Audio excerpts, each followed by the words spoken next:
কাজ করছে এই দেখুন এনে হইরা বুনছে এই যে হইরা খুব সুন্দর হয়েছে তার সাথে সাথে এই যে মাকই কাটছে মাকই মানে জোয়ার মানে খুব সুন্দর আর কি তো হইরা তো 15-20 মন করে আবই বিঘার মনে করুন আর মাকই খেত দেখুন এই যে হইরা তল তল মানে আমার মুজা ভাই ভাবছিল যে একবার এই 2 আবাদ খাই হলাম মেলাটা ঋণে আছে তো একবার এই ভাবছে হইরাও আবাদ করবো তার সাথে সাথে দেখুন এই যে মাকই আবাদ করবো তো এখন ঘটনা হইলো দেখুন এই যে আশা তো করছিল বেচরা ঠিকই মানে কাম বাতি মানে জ্বললো না বুইনা দিছিল না নাগাইয়া দিছিল হইরা বুইনা দিছে আর মাকই মানে নাগাই দিছে দেখুন এই যে মাকই এখন হইরা খাচ্ছে মানে যাইতে শেষ করে দিল মাকই মানে এক হাতে কার মাকই ওই যে দেখুন কতগুলো গাছ হইলে 3 ফুট করে হয়েছে আর কত গাছ এখনো 2 ইঞ্চি করে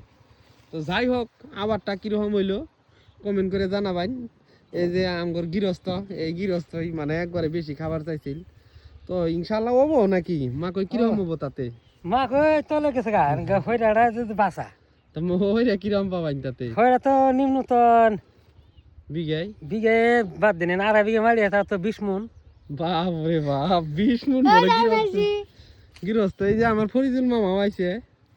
তো কিরকম হবো মামা হইরা ভালো হবো না এই দেখুন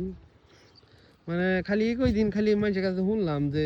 আঙ্গর বস্তির মধ্যে ডিজিটাল আবাদ করছে মানে ডিজিটাল পদ্ধতি আমেরিকান সার দিয়ে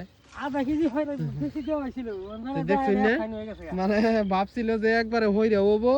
মাকই হবো কিন্তু এই হইরা করবার যায় এখানকার মানে মাকই বেশি একটা জুতের হবো না তো যাই হোক আপনারা কমেন্ট করে জানাবেন আবারটা কিরকম হয়েছে তো বালাইহানি জায়গা এই যে দেখুন পরে 2-3 বিঘা মাটি এই যে হইরার মধ্যে দেখুন ঝ্যাঙ্গা ধরে একদম খাইয়া শেষ করে দিয়েছে মা কইও গাছও খাইতেছে এই হইরে গাছও খাইতেছে একদম খালি ঝ্যাঙ্গা